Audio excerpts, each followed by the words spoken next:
Frankenstein capítulo 2. 15. Luego me explicó que comenzaría su narración al día siguiente, cuando yo estuviese libre. Esta promesa me indujo a agradecerle calurosamente. He resuelto que todas las noches, cuando no esté imperativamente ocupado en mis tareas, registraré, utilizando en lo posible sus propias palabras, lo que me ha contado durante el día. Si estuviese ocupado por lo menos tomaré notas. No dudo de que este manuscrito te dará el mayor de los placeres, pero yo mismo, que lo conozco, y que escucho la narración de sus propios labios, con cuanto interés y simpatía volveré a leer estas páginas el día de mañana. Aún ahora, al comenzar mi tarea, su voz profunda resuena en mis oídos, sus ojos brillantes se posan en mí, con toda la dulzura de su melancolía, veo su mano delgada alzarse con animación, y su alma irradia en todas las líneas del rostro. Extraña y angustiosa ha de ser esta historia, terrible la tormenta que se abatió sobre el gallardo navío, y lo convirtió en guiñapo de naufragio 16. Capítulo 1. Nací en Ginebra y mi familia es una de las más distinguidas de esa ciudad. Mis antecesores han sido durante muchos años consejeros y síndicos, y mi padre ha desempeñado numerosos cargos públicos con honor y prestigio. Quienes le conocían respetaron su integridad y su infatigable preocupación por los asuntos públicos. En sus años de juventud se ocupó permanentemente de los problemas del país, diversas circunstancias le impidieron casarse joven, de modo que fue esposo y padre de familia en la edad madura. Como las circunstancias de su matrimonio ilustran su carácter, no puedo dejar de relatarlas. Uno de sus mejores amigos era un comerciante que pasó de la prosperidad a la pobreza después de sufrir numerosos tropiezos. Este hombre, que se llamaba Beaufort, tenía carácter orgulloso e inflexible y no podía soportar la pobreza y el olvido allí donde antes se había distinguido por su rango y magnificencia. Por lo tanto, una vez que hizo honor a sus deudas se retiró con su hija a la ciudad de Lucerna, donde vivió en la miseria y el anonimato. Mi padre tenía un sentimiento de verdadera amistad por Beaufort, y le apenó profundamente su retiro en circunstancias tan infortunadas. Deploró acerbamente el falso orgullo que inducía a su amigo a comportarse de manera tan poco digna del afecto que los unía. Sin pérdida de tiempo procuró hallarle, pues confiaba persuadirlo de que comenzara de nuevo con el crédito y la ayuda que mi padre podía proporcionarle. Beaufort había adoptado medidas eficaces para que no lo encontraran, y pasaron 10 meses antes de que mi padre lograse hallar su paradero. Alborozado con su descubrimiento, se apresuró a visitarle en su vivienda, situada en una sórdida calleja, cerca del Reus. Pero cuando entró se halló ante un cuadro de miseria y desesperación. Beaufort había salvado del desastre una suma muy pequeña, en todo caso lo suficiente para mantenerse durante unos meses mientras trataba de conseguir un empleo adecuado en una casa de comercio. Pero ese intervalo de tiempo lo perdió en la inactividad. Su dolor fue más acabado y profundo cuando tuvo tiempo para reflexionar, y finalmente le ocupó tanto la mente que después de 3 meses yacía enfermo, incapaz de realizar ningún esfuerzo. Su hija lo cuidó con la mayor solicitud, pero veía con desesperación que los escasos fondos desaparecían velozmente y que no había perspectiva de obtener otros recursos. Caroline Beaufort 17. Poseía un cerebro de estructura poco común y su coraje la ayudó a sostenerse en la adversidad.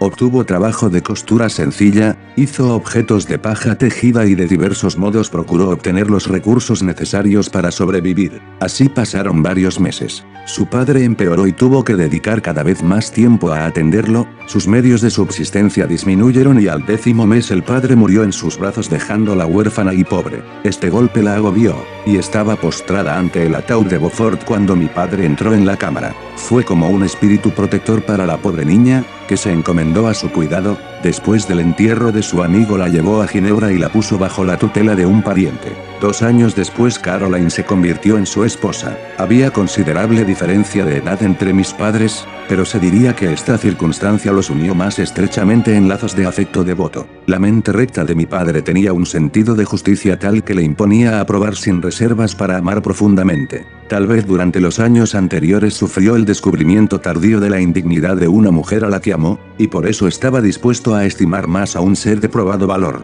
Había gratitud y adoración en el trato que dispensaba a mi madre, era una actitud totalmente distinta de la chochez amorosa de los viejos, pues estaba inspirada por la reverencia a sus virtudes y el deseo de compensarla, en cierta medida. de los sufrimientos que había soportado, de ahí que el trato que le dispensaba exhibiese particular encanto. Todo se hacía de acuerdo con los deseos y la conveniencia de Caroline. Hizo lo posible por resguardarla, como el jardinero protege una planta hermosa y exótica amenazada por vientos muy crudos, y la rodeó de todo lo que podía suscitar emociones gratas en su delicada y generosa mente, su salud, e incluso la tranquilidad de su espíritu, que siempre se habían mantenido firmes, habían sufrido mucho como resultado de las experiencias anteriores. Durante los 2 años previos a su matrimonio, mi padre había ido dejando todos sus cargos públicos. Inmediatamente después de su unión se dirigieron a Italia, en busca de su agradable clima, así como del cambio de escenario y de intereses propios de un viaje por aquella tierra de maravillas, con el fin de restaurar el debilitado organismo de mi madre. Después de Italia, visitaron Alemania y Francia. Yo, el mayor de los hijos, nací en Nápoles, y cuando niño los acompañaba en sus vagabundeos. Fui durante muchos años el único hijo. Aunque sentían hondo afecto el uno por el otro, parecían extraer un cariño inagotable de una verdadera mina de amor para derramarlo sobre mi persona. Los tiernos cuidados de mi madre y la sonrisa de benévolo placer de mi padre mientras me contemplaban constituyen mis primeros recuerdos. Fui su juguete y su ídolo, y algo aún mejor, su hijo, la criatura inocente y necesitada de protección que el cielo les había enviado, y estaba en sus manos criarme para que me convirtiese en persona de bien, cuyo destino futuro podía orientarse hacia la felicidad o la miseria, según como cumplieran sus deberes para conmigo. Con esta honda conciencia de lo que debían al ser a quien dieran la vida, sin mencionar el activo espíritu de ternura que animaba a ambos, fácil es comprender que durante cada una de las horas de mi vida infantil recibiera una lección de paciencia, de caridad y de dominio de mí mismo.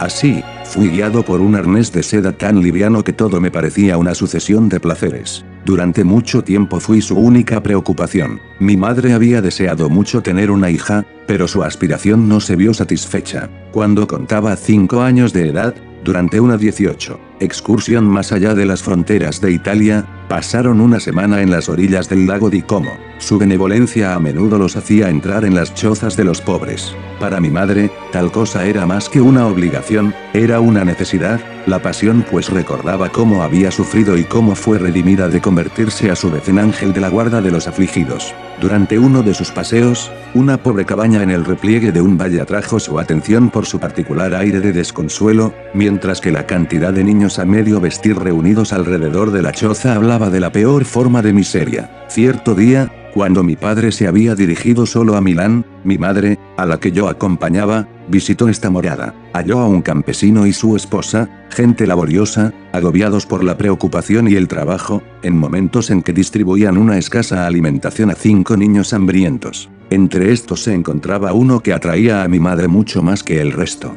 Parecía de distinto origen. Los otros 4 eran pequeños y robustos vagabundos de ojos oscuros. Esta niña era delgada y muy rubia. Tenía el cabello del más brillante y vivo oro, y pese a la pobreza de su indumentaria, parecía llevar una corona de distinción en la cabeza. Su ceño era claro y amplio, los ojos azules eran despejados y los labios y la forma del rostro expresaban tanta sensibilidad y dulzura que nadie era capaz de mirarla sin comprender que era de una especie diferente, un ser venido del cielo, con un halo celestial en todos sus rasgos. La campesina, al observar que mi madre miraba a esta niña adorable con maravilla y admiración, de buena gana le comunicó su historia. No era su hija, sino descendiente de un noble milanés. Su madre era alemana y había muerto al darla a luz. La criatura fue dejada al cuidado de esta buena gente para su crianza, pues entonces se hallaban en mejor situación.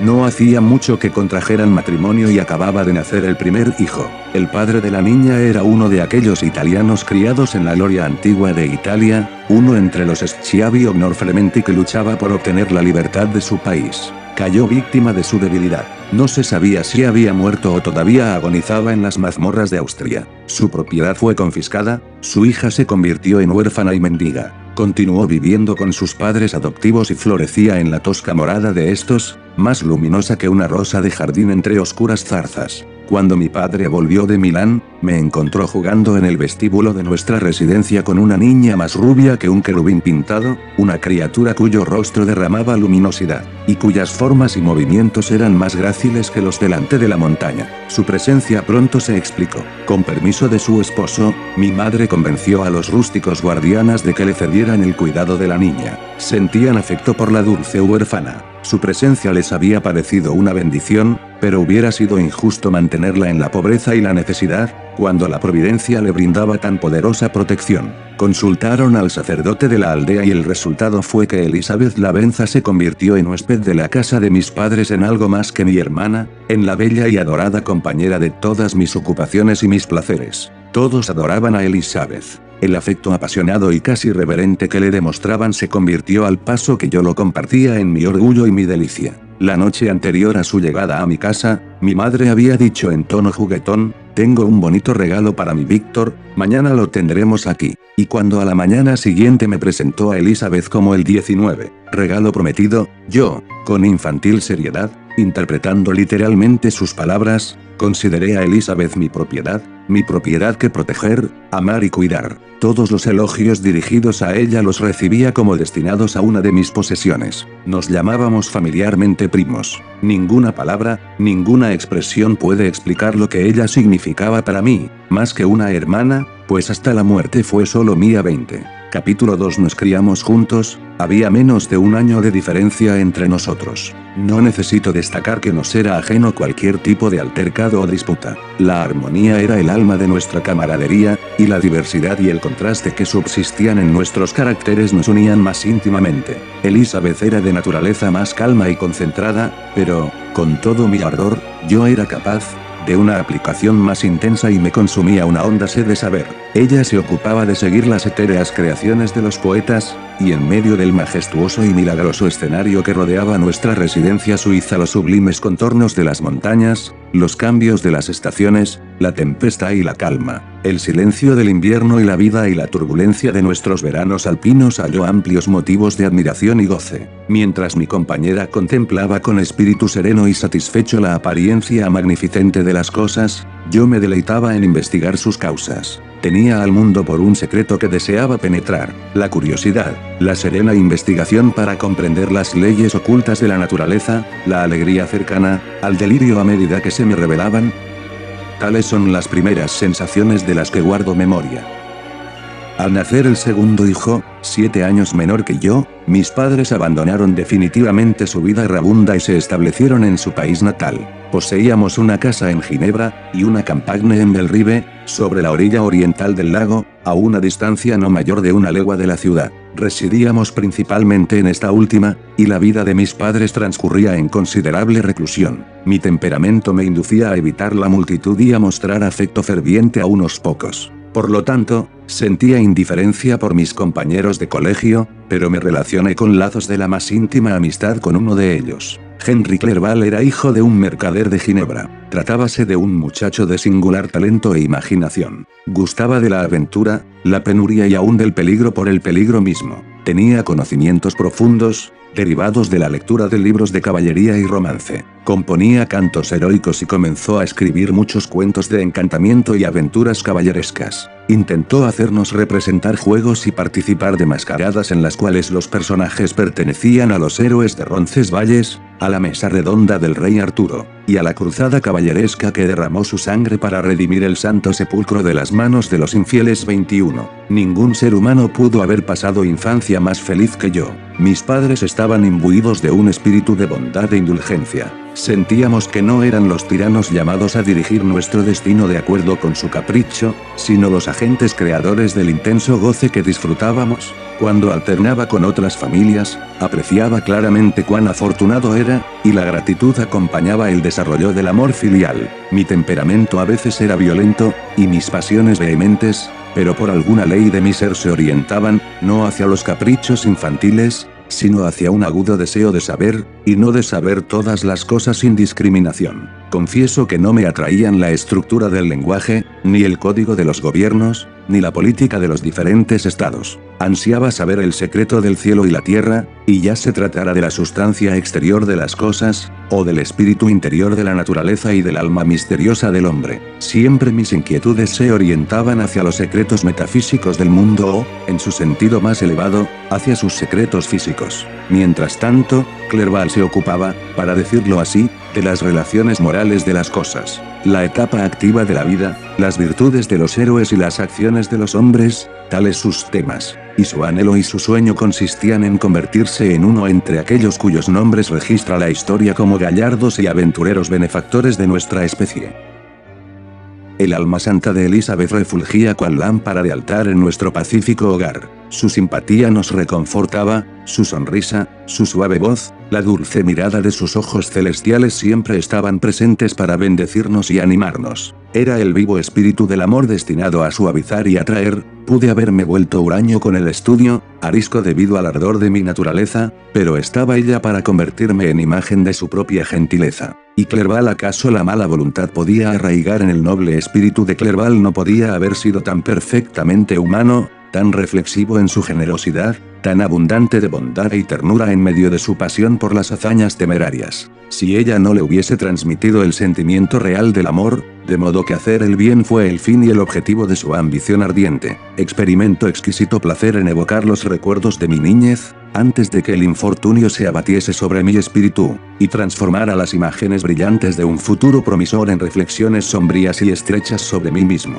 Además, cuando trazo el cuadro de mis primeros años, también señalo los hechos que llevaron, por pasos insensibles, a mis ulteriores episodios de miseria, pues cuando trato de explicarme el nacimiento de esa pasión, que después se impuso a mi destino, advierto, que nació, como un río de montañas, en fuentes perdidas y casi olvidadas, y que, agrandándose a medida que avanzaba, se convirtió en el torrente que rodando cuesta abajo barrió todas mis esperanzas y alegrías.